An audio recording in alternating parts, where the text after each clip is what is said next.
Olá, bom dia.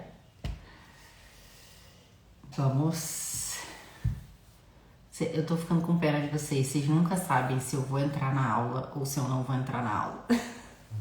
Ai, gente, olha, na semana passada a gente tava com, acho que vocês acompanharam, né? A gente tava com um casal de amigos nossos daqui, que tem 7 filhos, e eles estavam aqui em casa, então assim, era impossível eu conseguir preparar a aula. A gente foi dormir tarde todos os dias e, enfim, tive que dar realmente atenção aqui, não dava pra estar na aula, nem consegui dizer que eu não ia estar, eu consegui.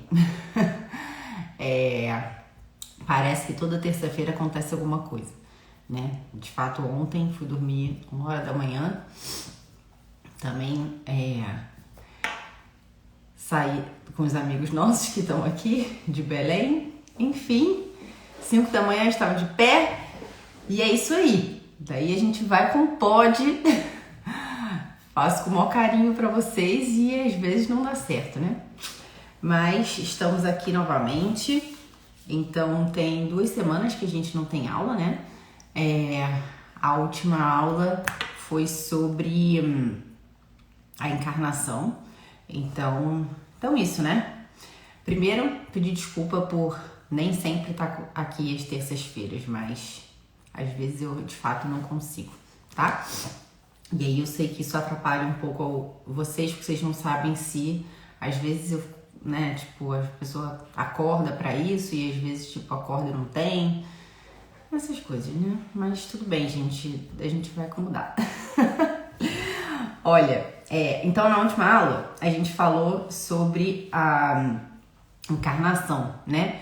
Então a gente falou muito sobre a realidade da pessoa de Cristo iluminado pela Virgem Maria, né? Então eu espero que tenha ficado bem claro, acho que a gente conseguiu mostrar o quanto é importante a gente ter alguns conceitos marianos para que a gente consiga entender a Cristo, né? E de fato essa é a ideia da Virgem Maria. Sempre ela ilumina de fato a realidade de Cristo, ela não se sobrepõe à realidade de Cristo. Nós católicos não achamos que a Virgem Maria é maior do que Cristo, que ela é mais importante do que Cristo, mas ela nos leva a Cristo, né? Então é muito difícil a gente entender a encarnação sem a gente ter essa visão de quem foi a Virgem Maria, do que ela representou para a possibilidade de Cristo vir ao mundo, né? E a vinda de Cristo ao mundo, ela tinha uma missão específica, né? A vinda de Cristo ao mundo não foi acaso, não foi para nada, né? A vinda de Cristo ao mundo tinha uma missão específica, né? Cristo tinha já definido o que ele viria a fazer aqui na Terra. Por que a segunda pessoa da Santíssima Trindade se encarnou, né? Então é sobre isso que a gente vai falar. Eu vou tirar aqui os comentários. Então é sobre isso que a gente vai falar hoje. E a gente vai falar sobre a cruz de Cristo, né? Então, que está muito relacionada à sua missão, que de fato era morrer para a nossa redenção. E isso é sempre uma questão muito desconcertante, né? A cruz de Cristo deixa a gente muito desconcertada, né? A gente escuta muito falar sobre o amor de Deus, sobre a misericórdia de Deus. E quando a gente olha essa realidade de um Deus que enviou ao mundo o seu Filho amado, Filho verdadeiro, que também era Deus, e permitiu, não só permitiu, mas de fato a missão de Cristo era essa, morrer na cruz pelos pecados dos homens, a gente fica muito desconcertado, né? A gente fala, nossa Senhora, mas será que Deus, de fato, que é amor, que é misericórdia, que é bondade, ele deseja a dor e o sofrimento, né? Por que ele quis a dor e o sofrimento do seu filho, né? E o que essa realidade da cruz, quais são as implicações que essa realidade tem para a nossa vida, né? Será que a morte de Cristo na cruz foi uma salvação para todos os homens? Será que bastou Cristo morrer na cruz? Ou há algo que nós precisamos fazer para acolher essa salvação, né? Então a gente vai falar um pouco sobre essas questões aqui na aula de hoje, né? Então, de fato, a gente sabe pelo Antigo Testamento, e é importante a gente pensar isso, né? Que Cristo é uma luz sobre o Antigo Testamento, né? Então, a gente consegue entender o Antigo Testamento à luz de Cristo. Então, a gente conseguiu, através da vinda de Cristo e de toda a sua revelação, entender tudo aquilo que dizia o Antigo Testamento, entender tudo aquilo que dizia o Antigo Testamento em relação ao Messias, em relação à vinda do Messias, né? Então a gente conseguiu entender melhor. A gente falou nas aulas passadas que, chegada à plenitude dos tempos, Deus encarnou, né? Então a segunda pessoa da Santíssima Trindade encarnou, e que Deus Pai foi preparando todo o povo para que pudesse acontecer essa plenitude da história, né? Que é a vinda de Deus ao mundo, a encarnação, né?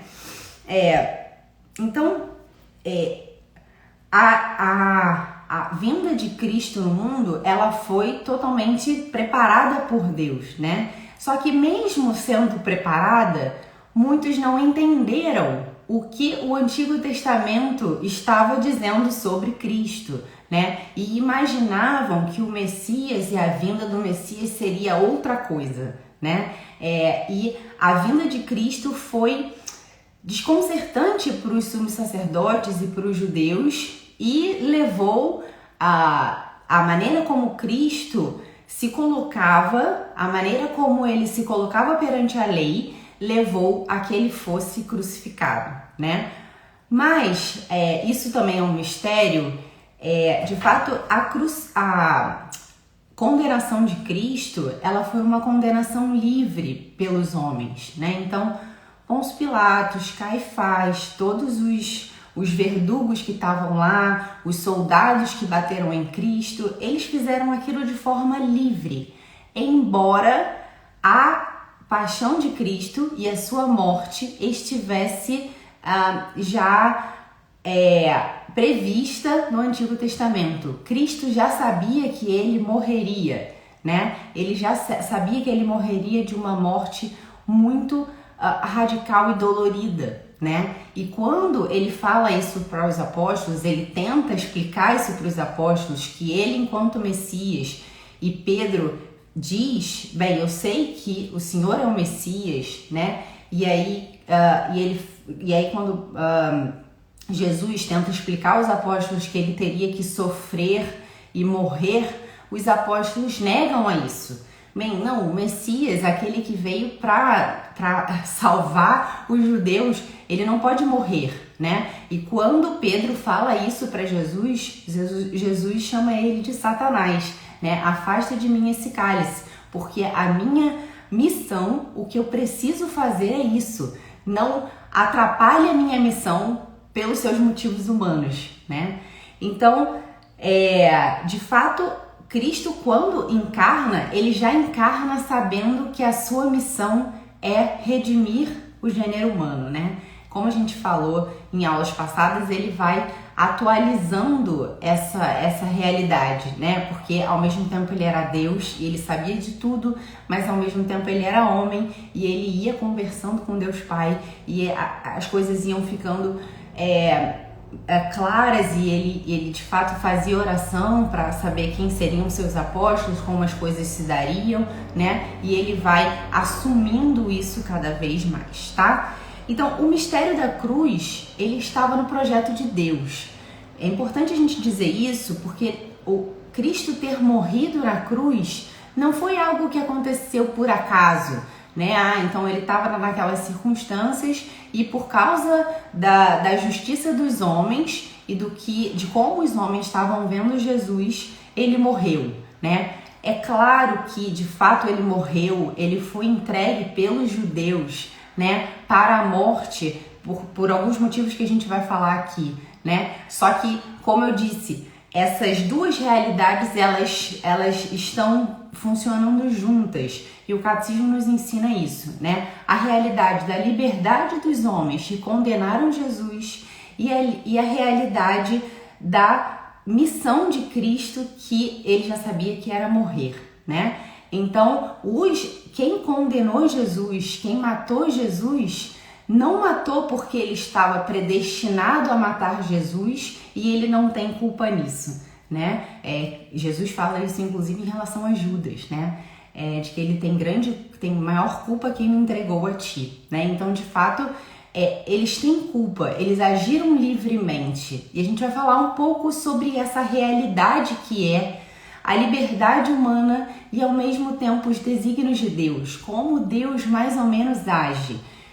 Obviamente que eu não tenho a pretensão de explicar tudo assim de forma muito clara, porque eu não sou teóloga e acho que me faltam talvez as palavras para explicar, mas talvez facilite um pouco o entendimento da gente, né? Então, o mistério da cruz é um projeto de Deus, né? E da vinda de Cristo no mundo. Então, a gente sabe que quando Deus criou o mundo, a gente já falou isso em aulas passadas, Deus criou o mundo com uma finalidade sobrenatural.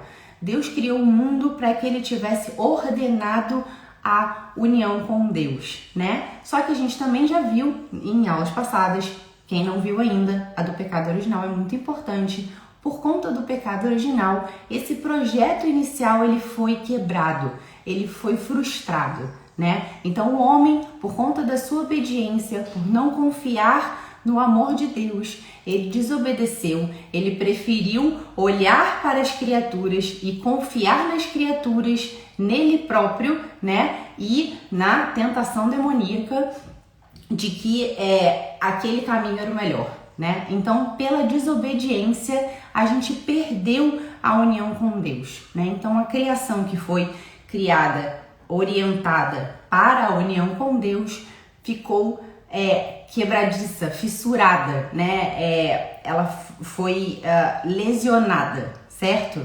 Então, o pecado alterou profundamente a ordem da criação, né? Então, o homem deixou de olhar para a criação como uma obra cheia de bondade, né? Mas ele olha a criação cheia de esperança em coisas que não são a bondade de Deus, que não é o próprio Deus, né? Então, a vinda de Cristo, a finalidade da vida de Cristo é justamente reimplantar no mundo o projeto de Deus, né? Ou seja, conduzir o mundo novamente ao estado de união com Deus, né? Então, foi isso que Cristo veio fazer na cruz. Essa união que a gente tinha perdido por conta da nossa desobediência, da desobediência dos nossos próprios pais, e a desobediência e o pecado de cada um dos homens, foi isso que colocou Cristo na cruz.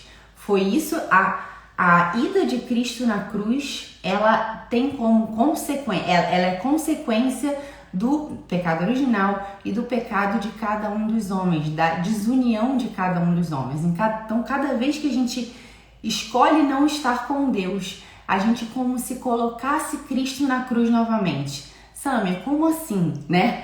Claro que para Deus existe a eternidade, para Deus não há tempo. Então é como se para Deus acontecesse tudo ao mesmo tempo. Então, uma oração que eu faço hoje para Deus, né, ela pode ter sido atendida há muito tempo atrás, né? Porque para Deus há a eternidade, né? Para Deus tudo é um bloco que acontece ao mesmo tempo. É que pra gente é muito difícil a gente entender porque a gente vive num mundo temporal, tá? A gente vai falar isso um pouquinho mais na frente. Então, Cristo assumiu, portanto, a realidade pecadora do homem, embora ele pessoalmente não tivesse pecado. A gente também já falou isso em outras aulas. Então, Jesus foi concebido sem pecado, assim como a Virgem Maria. Ele não tinha pecado e ele não pecou. Ele era o próprio Deus, ele não foi contra si próprio, né? Mas ele assumiu toda a realidade degradada do pecado na sua carne e ofereceu isso filialmente ao Pai, né? Então era necessário que uma justiça fosse feita, né? Nós desobedecemos ao Pai e era necessário que para que a gente tivesse essa união novamente com Deus Pai, que a justiça fosse feita, que a gente pudesse novamente, o perdão de fato acontecesse, né? Mas todos os sacrifícios que foram feitos no Antigo Testamento por todos os homens, todos os desejos de reparar o que tinha acontecido, nada disso era suficiente, né? Então, o tamanho do problema era tal que só era possível que esse problema fosse resolvido, que a justiça fosse feita pela morte de um homem como Cristo, né? E daí a gente fala, nossa, mas Deus quis a morte de um ser humano e o abandonou completamente à morte. Isso não é verdade, porque ao mesmo tempo que Jesus Cristo é verdadeiro homem e ele como homem redimiu toda a humanidade, né? Ele sendo o novo Adão, ele foi obediente até a morte e morte de cruz, ou seja, ele foi o contrário de Adão, né? Adão foi desobediente, Cristo foi obediente até a morte. Ele juntou a sua vontade à vontade do Pai de forma completamente perfeita, né? Ele amou-nos tanto que amou-nos até o final. Ele não quis deixar de sofrer nada para que a gente pudesse ser totalmente salvo. E a gente também vai falar um pouco disso. Ele redimiu, inclusive, assim a nossa própria vontade, né? Então, de fato, Cristo, como novo Adão, ele foi totalmente obediente. E ele era, de fato, verdadeiro Deus, verdadeiro homem. Mas ele não foi um homem abandonado por Deus. Ele era o próprio Deus. Então, o próprio Deus nos redimiu. O próprio Deus redimiu, fez justiça por nós, né? Então, se a gente olhar de fato Cristo como apenas um homem que que pegou todos os pecados da humanidade e como homem como se Deus Pai fosse um Deus sanguinário, falar, não, tá vendo? Agora eu quero que ele morra mesmo na cruz e sofra tudo isso para satisfazer o meu desejo de justiça.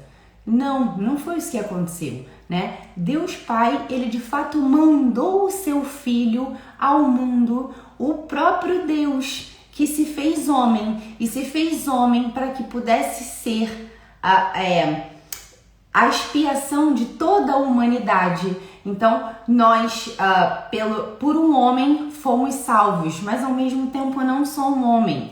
Ele era o Deus, né? Ele era Deus, né? Então, o Deus se fez carne por nós e ele sofreu por nós tudo o que era por justiça nosso dever ter sofrido, né? Pela nossa desobediência, pela nossa falta de amor, pela nossa falta de confiança em Deus. Então, ele fez tudo isso por nós, né? Então, quando Cristo vem ao mundo, ele restitui novamente a relação e a situação humana no seu verdadeiro sentido. Então, quando Cristo vem ao mundo, ele renova todas as coisas. Ele mesmo fala isso e aparece isso muito bonito no filme da Paixão de Cristo, né? Ele fala para Virgem Maria no filme, né? Mãe, a senhora não vê como eu renovo todas as coisas? E é de fato o que Cristo faz com a sua paixão e morte de cruz. Ele renova todas as coisas. Ele renova o matrimônio, ele renova as relações pessoais, ele renova o trabalho, ele renova a harmonia que a gente deve ter com a natureza, né, e com as coisas criadas. Ele renova a harmonia que nós devemos ter conosco próprios. E foi o que a gente falou em aulas passadas. Tudo que ele assumiu, ele redimiu. Então, ele assumiu o nosso corpo. Então, é possível que o nosso corpo seja redimido, ou seja, que o nosso corpo corresponda àquilo que Deus Pai pensou para nós. Ele redimiu a nossa inteligência. Então, é possível que a nossa inteligência corresponda àquilo que Deus pensou para nós. Ele redimiu a nossa vontade, então é possível que a minha vontade assuma e deseje e corresponda a tudo o que Deus espera de mim, né? ele assumiu a minha alma. Então é possível que a minha alma ande em conformidade com aquilo que Deus pensou para nós. Então foi isso que Cristo veio fazer no mundo, né? Ele veio a reordenar todas as coisas, né? Então o fim da vida de Jesus se realiza na sua vida inteira. Embora a gente fale da paixão de Cristo e da paixão e da morte de Cristo e que aquilo de fato foi o cume da redenção, toda a vida de Cristo é redentora. Então por isso quando a gente olha para a realidade dos 30 anos de Cristo em que ele viveu uma vida normal, uma vida comum como a de todos nós, trabalhando, se relacionando com a sua mãe, se relacionando com São José, seu pai adotivo, se relacionando com as pessoas, aprendendo as coisas, crescendo em sabedoria, em graça, em estatura, tudo isso foi redimido.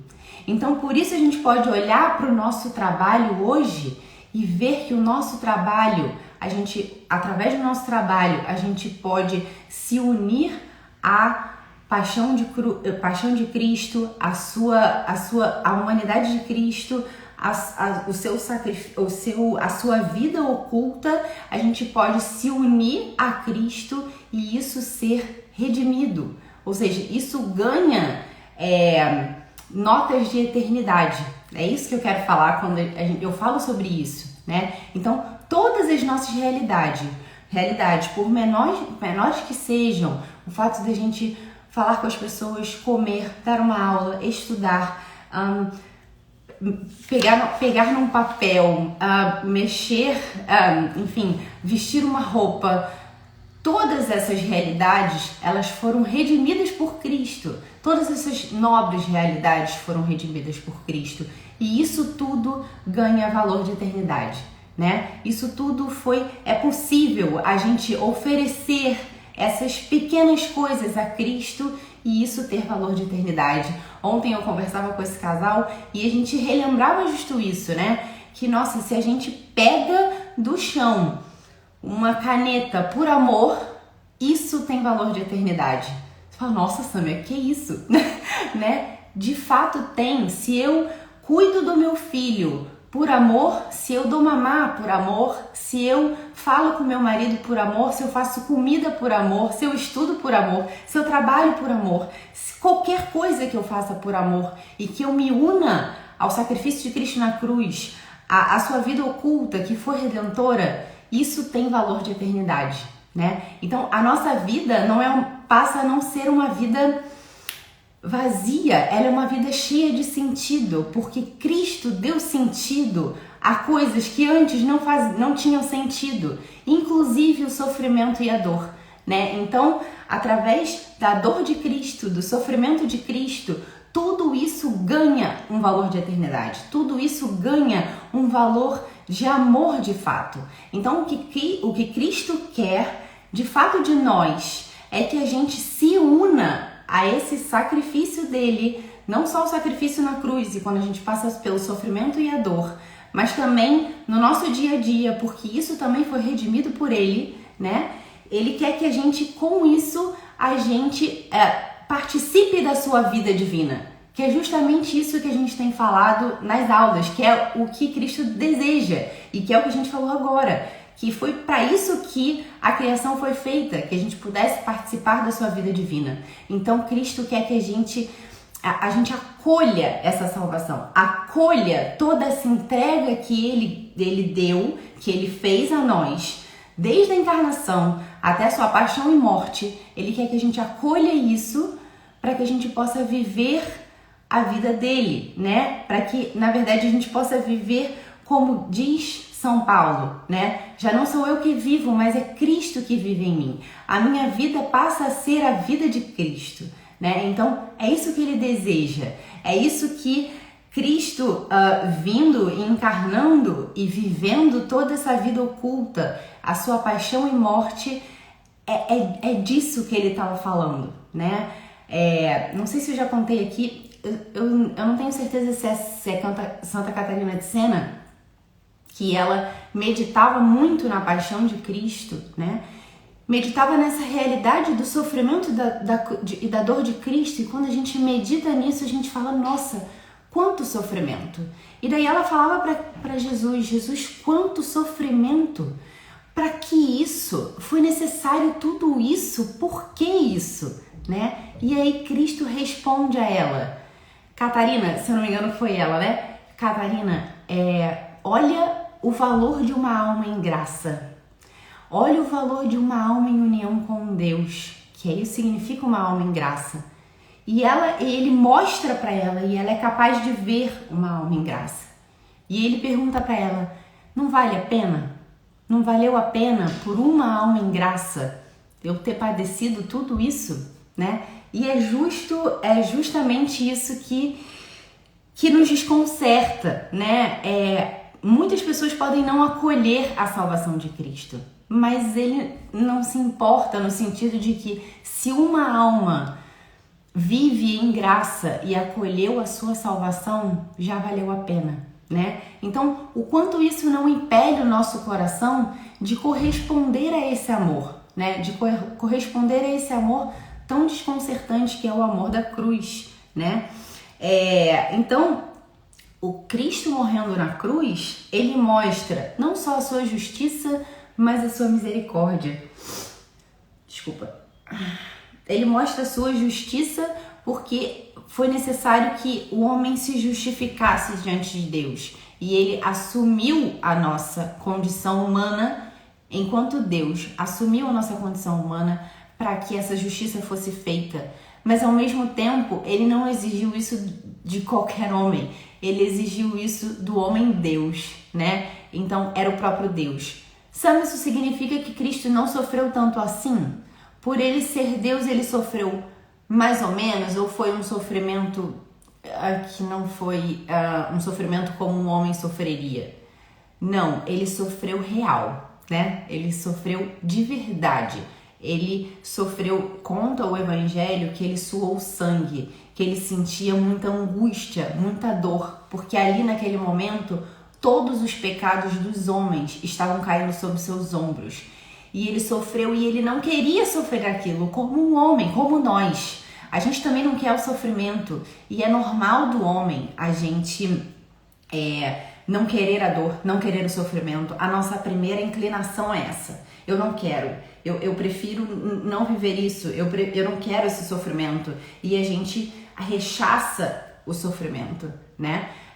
São José Maria falava, quando muitas vezes isso acontecer, a gente tem que olhar para a cruz, olhar para Cristo e falar para o nosso coração, coração na cruz, porque Deus de fato nos ama. E se, como a gente falou antes, se Deus permite aquilo, é porque daquilo pode tirar um bem maior, né? E muitas vezes isso é difícil entrar na cabeça das pessoas que Deus, um Deus que ama tanto, pode permitir um sofrimento e que daquele sofrimento ele pode tirar muitos bons frutos, né? A gente vai falar sobre a corredenção e um pouquinho do valor do sofrimento mais pra frente, né? Então, Cristo nos amou tanto, nos amou até o fim, né? Então, a cruz, ela ela inaugura uma nova forma de amor, né? Deus sempre amou assim, só que ele nos revela como ele ama. Ele nos revela esse amor, um amor totalmente desconcertante, né? E nós cristãos somos chamados a amar dessa maneira, dando a vida pelos nossos amigos até o fim. Dando a vida até o fim, e isso tudo tem um sentido. A gente não sofre à toa, né? Então, o sofrimento para o cristão não é um sofrimento estéril e não deve ser um sofrimento estéril. Então, o cristão, ele confia em Deus, ele sabe que ele o ama e que se ele está permitindo, é possível que a gente ofereça esse sofrimento a Cristo, una o nosso sofrimento a Cristo e isso tudo, mais uma vez, tem valor de eternidade, tá? Então, um homem morreu por todos nós, tá bom? Então, a finalidade da cruz é, de fato, cancelar o pecado do mundo. Quando acontece o pecado original, o mundo fica sob as trevas. Ele fica sob o domínio do demônio, de fato, né? E quando Cristo vem, ele vem justamente para tirar o homem desse domínio, né? Para redimir a nossa vontade, redimir a nossa inteligência, redimir os nossos sentidos, redimir o nosso corpo e a gente ser capaz de, com a nossa inteligência, com a nossa vontade, com os nossos sentidos, a gente acolher a salvação e escolher o amor, né? Escolher pelo amor. Antes a gente estava sob o domínio do demônio, agora não mais, né? A gente está sob o domínio do amor, de fato. E a gente pode amar, de fato, né? Mas a gente sabe que Deus quer a nossa liberdade, né? Ele não só quer, ele respeita a nossa liberdade, né? Ele respeita a nossa liberdade até as últimas consequências, né? Respeitou lá no início e respeita hoje. Então, Deus, apesar de ter morrido na cruz, ele não impõe a sua morte e não nos obriga a acolher a sua salvação, né? Ele morreu na cruz e ele respeita a nossa liberdade para acolher isso ou não, né? Ele não nos obriga a nada. Então, Cristo ter morrido por todos não significa que todos nós seremos salvos. De fato, todos nós podemos ser salvos e fomos salvos. Mas, ao mesmo tempo, essa salvação precisa ser acolhida por cada um de nós, né? Então, de fato, Cristo morreu por todos, mas é necessário que a gente acolha essa salvação pessoalmente, né? Então, o mistério da cruz, ele de fato, Cristo carregou os nossos pecados. Então, ele voluntariamente carregou a maldade humana, né? Todo sob o seu corpo, todo sob os seus pecados. Por isso ele se sentiu tão só. Era tamanho o pecado, e o pecado nada mais é do que o negar a Deus, né? E ele sentiu isso na sua carne, né? Meu Deus, por que me abandonaste? Ele sentiu o abandono, e é de fato o que acontece conosco quando a gente está dominado pelo pecado, né? Então, ele se sentiu abandonado, mas Deus Pai estava ali, e é assim que a gente sente, né? E ele sofreu tudo isso, ele foi totalmente despojado das suas vestes, ele que era o rei do universo, foi despojado de tudo, nada mais o sobrou, os amigos não sobraram, nada sobrou, ele foi despojado de tudo, ele foi cuspido, ele foi escarnecido, ele foi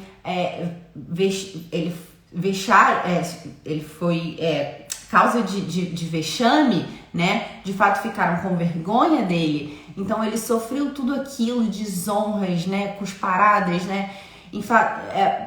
Bateram de fato nele fisicamente, né? E moralmente, enfim, ele sofreu tudo aquilo, né? E foi despojado de tudo, já não sobrou nada. Ele entregou tudo o que ele tinha. Tudo o que ele tinha, ele entregou, porque ele quis oferecer todos os pecados dos homens, tudo isso para a remissão dos nossos pecados, né? Então, ele carregou tudo isso para o Gólgota, por isso a cruz de Cristo pesava tanto, né? A cruz de Cristo pesava tanto, e a gente vai falar o como é importante na passagem da cruz de Cristo essa presença do Cirineu, que foi um homem que carregou com Cristo um pouquinho da sua cruz, né? Ele não pediu para carregar a cruz de Cristo, e muitas vezes isso acontece na nossa vida. A gente não pede para carregar a cruz. Muitas vezes a gente não pediu para ficar doente, a gente não pediu para ter uma desonra, a gente não pediu para ter uma traição, a gente não pediu... Enfim, mas é Cristo que clama por nós, de fato, né? É Cristo que clama por nós e pede de nós um pouquinho, para que a gente carregue um pouquinho dessa cruz, né? Aí você fala, Samia, mas a cruz de Cristo não foi suficiente? Ele precisa de mim, né? E daí diz São Paulo, né? Eu carrego em minha carne aquilo que falta aos sofrimentos de Cristo. Falta alguma coisa? Não falta alguma coisa. Cristo entregou tudo e a sua paixão e morte foi completa, né? Não é necessário mais nada para que a gente fosse salvo. Mas ao mesmo tempo, nós somos corpo de Cristo, né? E com ele nós podemos sofrer, e com ele a gente pode oferecer esse sofrimento pela nossa própria salvação e pela salvação dos outros, né? Pela salvação do mundo. Então Cristo muitas vezes chama por nós, né?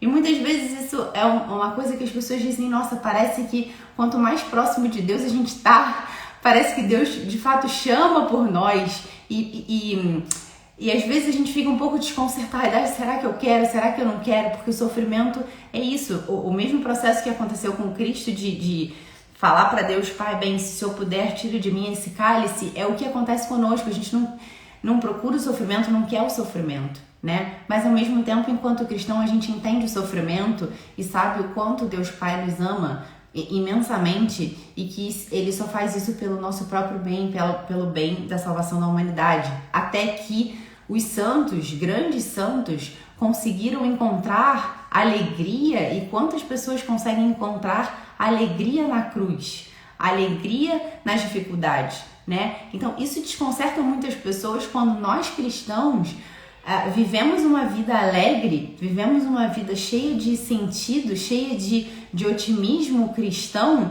e que as pessoas falam, nossa, parece que a vida dessa pessoa não tem problemas. A vida dessa pessoa tem problemas, mas ela olha para esses problemas com outro olhar. Ela olha para esses problemas sabendo que ela pode corredimir com Cristo, que aquilo não é à toa, né? Que aqueles sofrimentos não são à toa, que ela não está sozinha, que ela não está abandonada, que Deus olha por ela e que Deus sabe de tudo e confia nela para que ela possa salvar muitas almas e salvar-se a si própria, né?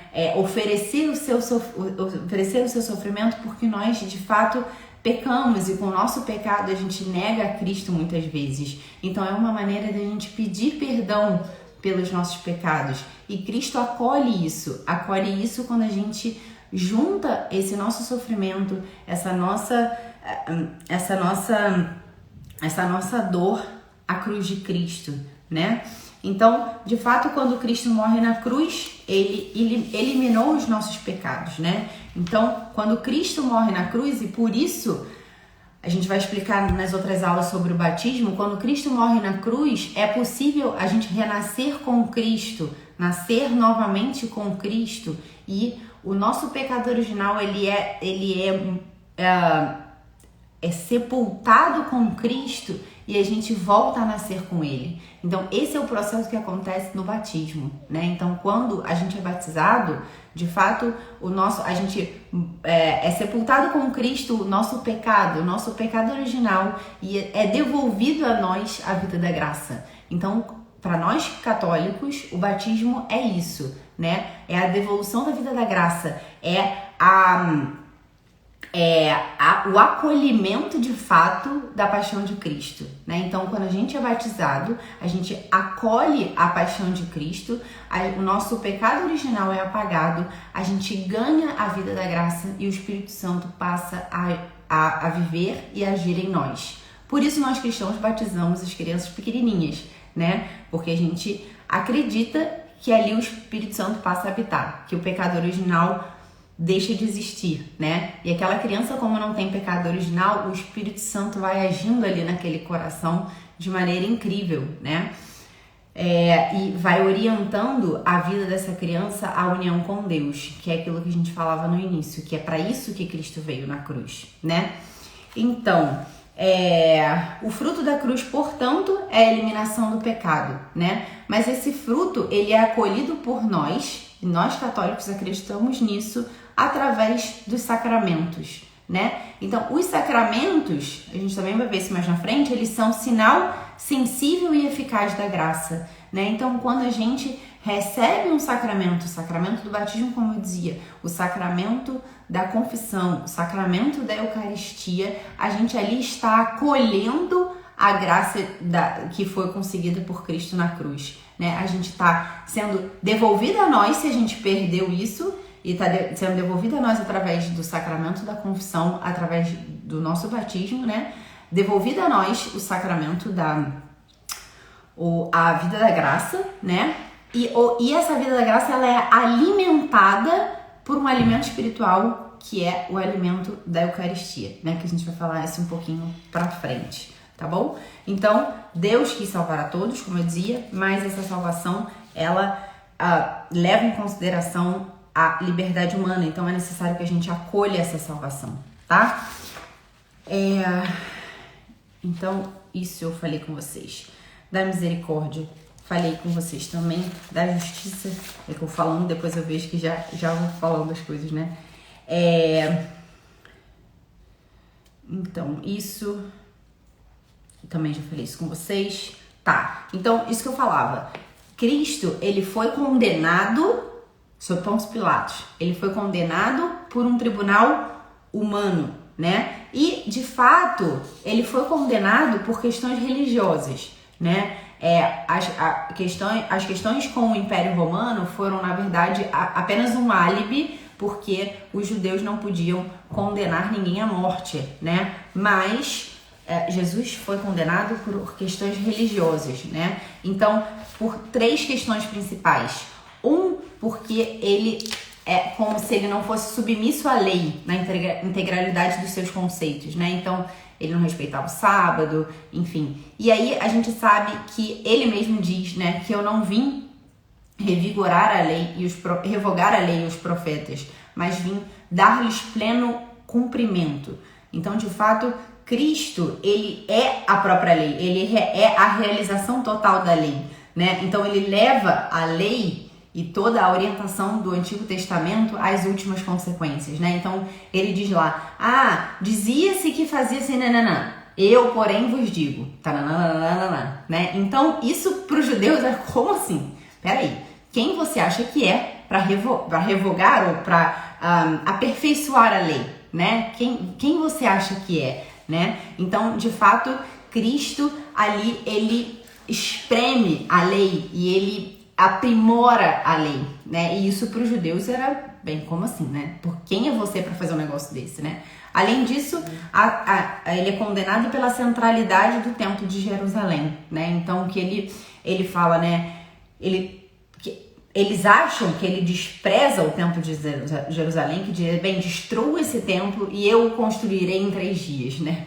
Como assim, né? Só que ele estava relacionando o Templo de Jerusalém com ele próprio, porque ele era o próprio templo de Deus, porque ele era o próprio Deus, né? Então, isso escandaliza os judeus. E por último, a fé no Deus único que nenhum homem poderia compartilhar, né? Então, nenhum homem poderia ser adorado e feito como Deus, né? Então, Jesus se apresentava como Filho de Deus, ele se apresentava como o próprio templo, ele se apresentava como bem, eu vou melhorar a lei aqui, né? Então, bem, quem é você? Né? Pra quem diz que é filho de Deus ou o próprio Deus, bem, o sumo sacerdote rasga suas vestes e fala, bem, não preciso falar mais nada, né? Então, Jesus, ele não se faz como homem Deus, né? Ele não tá se colocando no lugar de Deus, ele é o próprio Deus, né? Então, por isso, ele é condenado diante dos homens, né? Mas é aquela situação que a gente já falava, ao mesmo tempo que os homens o condenaram livremente, ao mesmo tempo... Deus, ele já sabia que ele morreria, né? Ele já saberia que ele sofreria uma morte muito violenta e que ele sofreria e padeceria muito, né? Então, eu vi uma comparação que eu achei que de repente pode nos ajudar, né? Então, a gente imaginar nessa relação assim, bem, até onde vai a providência de Deus, até onde Deus conta com a nossa liberdade, isso às vezes é uma coisa difícil da gente entender, né, em relação a essa situação. Mas é como se a gente estivesse num jogo de xadrez, em que uma pessoa que joga muito bem xadrez, ela sabe todos os passos do adversário, embora o adversário haja livremente, mas ele conhece os passos e também através dos passos dele, ele vai fazendo, o bom jogador de xadrez vai fazendo com que ele mesmo vença. Então ele se utiliza dos passos bons e dos passos infalsos do adversário para o próprio benefício, né? Então é mais ou menos assim que funciona a providência divina, né? Então ele conta com a nossa liberdade e de fato nós somos livres, mas na sua providência ele tenta orientar o mundo para o bem, né? Ele tenta orientar o mundo para a bondade, ele tenta orientar o mundo para aquilo que Deus pensou no mundo, né? Mas os homens continuam sendo livres e muitos homens de fato não acolhem a sua salvação e escolhem negar a Deus, né, e escolhem o inferno, né? Então isso aqui é um outro ponto importante. O inferno, ele não foi algo criado por Deus para colocar lá as pessoas que não estavam de acordo com ele. O inferno é uma criação angélica, né, que é de fato a negação de Deus, né? Então vai para o inferno quem livremente negou a Deus, né? Mas Deus sempre quer a salvação de todos os homens, né? De fato, ele não quer perder nenhum dos homens, né? Ele fala isso na Sagrada Escritura. Não quero que nenhum dos que me foi entregue sejam perdidos, né? Mas a liberdade dos homens, ela existe, né? Então, isso que eu falava antes, que é um ponto muito importante. Jesus, verdadeiro homem e verdadeiro Deus, ele tinha, vocês lembram? Vontade humana e vontade divina. Então a vontade humana de Cristo,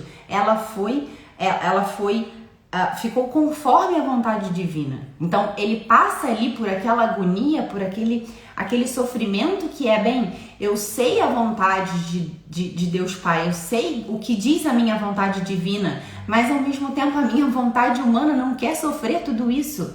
E é uma agonia de fato, né? É uma agonia aí que muitas vezes nós passamos também, né? De tipo saber o certo a ser feito, saber a vontade de Deus, e a gente passa por uma agonia porque a gente não quer, porque a gente quer fugir do sofrimento. E Jesus fala isso para Deus Pai, bem, se o Senhor puder, afasta de mim esse cálice, né? Então ele suou sangue. Então de fato Cristo assumiu a vontade humana, né? Então, por ter assumido a vontade humana, ele pôde redimir a vontade humana. E é por isso que, de fato, a gente pode amar de verdade. Porque a gente pode, por conta dessa conformidade que Cristo teve na cruz com a vontade divina, a gente pode assim, a nossa vontade também foi redimida e a gente pode sim conformar a nossa vontade com a vontade divina, né? Então, por isso existem a vida dos santos, a vida de pessoas que de fato conseguiram fazer isso, conseguiram por suas próprias forças, porque elas são como Deus, porque elas são melhores do que Deus, porque elas conseguiram através da graça de Deus. Elas se utilizaram da graça de Deus e através da sua graça que foi conseguida na cruz e que é alimentada em nós através dos sacramentos, através disso a nossa vontade humana, ela consegue dizer sim à vontade de Deus na nossa vida, né? Então é isso que significa dizer que a gente foi redimido, que a nossa vontade foi redimida, né? Então a nossa vontade, ela não está totalmente escrava do demônio e do pecado. A gente consegue sim fazer atos de amor a Deus, né? Fazer atos de amor a Deus e usar bem a nossa liberdade, né? Por causa da graça de Deus, né? Então, Jesus ter morrido na cruz, né? O que significou isso, né? Significou um sacrifício de aliança, ou seja, vocês lembram, as alianças foram feitas desde o Antigo Testamento com Abraão, Moisés e tudo, e a aliança definitiva foi a aliança que Cristo conseguiu na cruz, né? Então, essa nova forma de nos relacionarmos com Deus é a aliança definitiva, é o novo pacto selado entre Deus e a humanidade, né? O outro é o sacrifício da expiação, né? Então, a expiação é de fato essa limpeza, a purificação dos pecados, né? Então, de fato, Deus limpou, purificou os nossos pecados na cruz. Ah, Samia, mas a gente não pode pecar novamente? Sim, a gente pode pecar novamente e a gente pode se sujar com o pecado novamente. E por isso existe o sacramento da confissão, né? Que ali a gente, como eu disse, é um sacramento, sinal sensível e eficaz da graça, não é o sacerdote que faz nada, ali é Cristo que a gente diz que é um sinal sensível e eficaz, porque a gente, na hora que a gente vai ali falar com o sacerdote, a gente sabe que a graça está agindo, a gente se sabe de fato perdoado por Deus, não porque o sacerdote fez alguma coisa, mas Cristo fez, e a gente visualmente faz. E nós somos corpo e alma, e os sentidos nos ajudam. Os sentidos nos ajudam e ali de fato a graça age. O pecado é perdoado, né? O pecado é perdoado, mas as inclinações do pecado continuam. A gente consegue perceber isso na nossa própria vida, né? Quando a gente, enfim, começa a comer doce, quando a gente é muito mais difícil a gente parar de comer o doce e voltar a comer direito do que quando a gente não estava comendo e a gente estava na dieta direitinho. Porque é normal, a gente fica quase numa inércia, né? Então, a expiação, a purificação dos pecados é a reorientação dos sentidos, da inteligência e da vontade para a vontade de Deus, tá bom?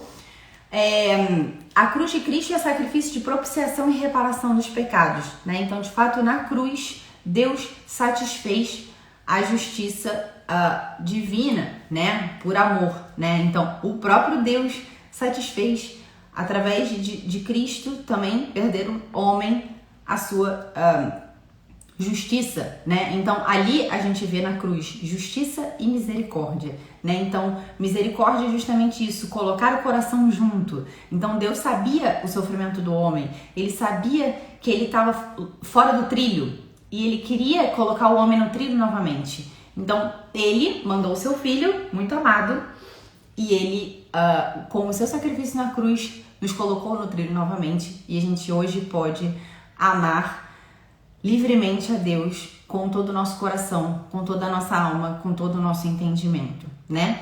Então, a cruz de Cristo é um ato de redenção e libertação de fato, né? Então, através da cruz de Cristo, a gente pôde incorporar-se novamente ao céu. Antes de Cristo morrer na cruz, as portas do céu não estavam abertas. Quando Cristo morre na cruz, aí sim a gente pode ir para o céu novamente, tá? Então, o principal efeito da cruz, como eu disse, é a redenção, certo? Então, o demônio não tem mais poder sobre nós como tinha, né? Ele ainda pode nos tentar, obviamente, mas a graça de Deus é maior e a gente pode acolher essa graça de Deus e a vontade, através da vontade de Cristo, a nossa vontade foi redimida e a gente pode escolher sim o bem, né? Então, cada sacramento é um modo de a gente participar, portanto, da paixão e morte de Cristo na cruz, da Páscoa de Cristo e se apropriar da salvação que vem da paixão de Cristo, né? E por último é essa questão da corredenção, né? De fato, o que eu falava antes, né? Nós fazemos parte do corpo de Cristo. Cristo é a cabeça, nós somos os membros e nós, portanto, podemos com Cristo corredimir a humanidade através dos nossos atos de amor, dos nossos atos de sacrifício, oferecendo a nossa dor, oferecendo o nosso sofrimento, oferecendo o nosso trabalho, oferecendo as nossas alegrias, né? Então, tudo o que Cristo usou para redimir a humanidade, que teve o cume na paixão e morte de Cristo, mas a sua vida inteira foi redentora, isso tudo é ocasião, é matéria de redenção também da nossa parte, né? Então a gente pode se unir a Cristo e como pelo batismo a gente está revestido de Cristo, a gente passa a ser filho de Deus adotivo, a gente tem toda essa possibilidade, né? Então, o que a gente aprende de Cristo na cruz, né? Então, a primeira coisa que a gente aprende de Cristo na cruz é uma nova forma de amar, né? Como eu dizia, Cristo amou-nos, quem tem maior... Eita, nossa! Ninguém tem maior amor do que aquele que dá a vida pelos seus amigos, né? Então, de fato, a gente é convidado a amar de maneira muito radical, de maneira a desejar a salvação dos homens, né? De olhar para as pessoas com o olhar de Cristo, né? Com o olhar de desejar de fato que as pessoas sejam salvas. E a gente muitas vezes tem muita dificuldade de fazer isso, né? Porque quando alguém nos faz mal, quando a gente vê uma maldade no mundo, a gente quer que essas pessoas paguem por aquilo, né? Só que não foi isso que Cristo ensinou, né? Ele ensinou que ele vê o sofrimento dos homens, sabe que os homens estão por um caminho errado, que não foi esse o desígnio primeiro de Deus, e ele quer salvar esses homens, ele quer resgatar esses homens a todos, e não só aquelas pessoas que a gente julga que são merecedoras disso. Todos são merecedores disso, e todas as pessoas podem acolher o sofrimento. Quem somos nós para dizer que essas pessoas não são merecedoras do sofrimento de Cristo na cruz, né? O sofrimento de Cristo na cruz, Cristo pagou a nossa salvação através do seu sangue. Quem somos nós para dizer que essa ou aquela pessoa não é merecedora do sofrimento de Cristo na cruz, né? Mas é necessário que cada um de nós, e esse deve ser o nosso desejo cristão, que cada uma das pessoas acolha esse sofrimento, essa salvação pessoalmente. Então, esse nosso desejo que as pessoas acolham a salvação não só intelectualmente, mas acolham a salvação com a sua vontade, com os seus sentidos, com a sua inteligência, com a sua vida de fato, reordenando a sua vida para aquilo que Cristo pensou, né? Aquilo que Deus pensou desde toda a criação, e o que ele fez de fato foi vir e corredimir todas essas realidades. Então, acolher a salvação de Cristo é fazer o que Cristo gostaria que a gente fizesse, corredimir tudo, reorientar tudo para Deus. Então, como Deus pensou o matrimônio? É assim que nós cristãos vamos viver. Como Deus pensou a relação entre os homens? É assim que nós vamos viver. Como Deus pensou? Então, muitas vezes as pessoas falam, nossa, mas Deus que é puro amor, como é que ele pode negar uma pessoa que esteja, ou sei lá, não desejar que uma pessoa tenha uma vida com a qual ele não, através da qual ele não pensou, porque ele justamente veio ao mundo para reordenar todas as coisas. E as coisas de fato têm uma ordem. A criação foi criada com uma ordem. A gente tem que tomar muito cuidado, porque a nossa inteligência, as nossas paixões, os nossos sentidos, eles estão muito embebidos, muitas vezes com o pecado original, de pessoas que não foram batizadas, estão embebidos com os nossos pecados, e a gente se confunde com essas coisas, e a gente acha que todas as coisas que vêm de nós são boas e foram colocadas ali por Deus e desejadas por Deus, e não necessariamente. Muitas vezes essas coisas vêm das nossas desordens causadas pelo pecado original e causadas pelos nossos pecados pessoais. Então, a igreja nos ajuda justamente a olhar para essas coisas com um olhar reordenado, bem como as coisas foram pensadas, se abstendo dessa situação, muitas vezes, que a gente está, que deturpa a nossa consciência, né? Então, por isso tem as orientações morais, as orientações da igreja, que nos ajuda a viver uma vida de acordo com a vida que Cristo pensou para nós, e que Cristo veio e morreu na cruz justamente para essa realidade, para fazer com que todas essas realidades fossem redimidas novamente e reordenadas, né? Então, a gente tira da cruz a obediência. Então, o que aconteceu lá com o pecado original, que foi a desobediência de Adão e Eva, e que levou à desunião com Deus, né? Então, Cristo fez totalmente o contrário. Ele foi obediente até a morte, e morte de cruz, né? Então, de fato, Cristo foi obediente, e ele nos convida a essa obediência. Muitas vezes será muito difícil, como foi difícil para Cristo na cruz, conformar a sua vontade humana com a sua vontade divina. Então, muitas vezes isso acontece, e a gente acha que através disso vai vir muito sofrimento, e que o sofrimento é negativo, né? Como Cristo poderia pensar, não sei, em relação à cruz, né? Mas não, ele sabia que ali ele estava redimindo a humanidade, que era dolorido, que sofrido, mas que aquilo tinha o valor de uma alma em graça, né? Como a gente falava no início. Além disso, a gente aprende a humildade, a mansidão, a paciência. A gente olha para Cristo na cruz, né, na sua paixão, sofrendo tudo aquilo, e a gente vê o quanto ele foi humilde, né? Ele era Deus Todo-Poderoso, né? E ele fala, bem, quem são vocês para me tratarem desse jeito? E muitas vezes a gente deseja isso das pessoas, né? Que as pessoas nos vejam e nos tratem com a dignidade que eu mereço, né? Imagina que dignidade que Cristo merecia, e olha o que ele padeceu por nós, né? Então, muitas vezes a gente tem que ter um pouco essa sabedoria, essa humildade de conseguir sofrer algumas coisas que às vezes não dependem de nós. Eu não estou dizendo que a gente deve procurar o sofrimento vazio. Muitas vezes as pessoas colocam como cruz aquilo que não é cruz, mas aquilo que é fruto do seu pecado e das suas más escolhas, né? Mas a gente, de fato, pegar como cruz aquilo que é, né? A mansidão, né? É suportar todas as coisas com mansidão e não com rebeldia e não com irritação, né? Mas com mansidão, com paciência, sabendo que tudo concorre para o bem daqueles que amam a Deus, né? Que a gente não tá sozinho, que Cristo tá ali conosco, né? E que se Ele permitiu, é que dali Ele pode tirar um bem maior, né? E por último isso, o desprendimento das coisas terrenas, que foi justamente o que Adão e Eva não conseguiram, se desprender das coisas terrenas e do desejo de fazer-se como Deus e de querer que com as suas próprias forças conseguissem as coisas, né? Conseguissem a felicidade, conseguissem o conhecimento do bem e do mal, conseguissem, enfim, tudo que eles achavam que eles conseguiriam por suas próprias forças, né? A gente precisa se desprender das coisas da terra, como eu dizia, né? Cristo se desprendeu de tudo. Lá na cruz ele não tinha mais nada, né? E se desprender das criaturas, se desprender de tudo para que a gente possa ter um coração totalmente livre para amar o máximo que a gente possa de acordo com aquilo que Deus pensa para nossa vida. Tá bem? Então é isso. Mais uma aula concluída.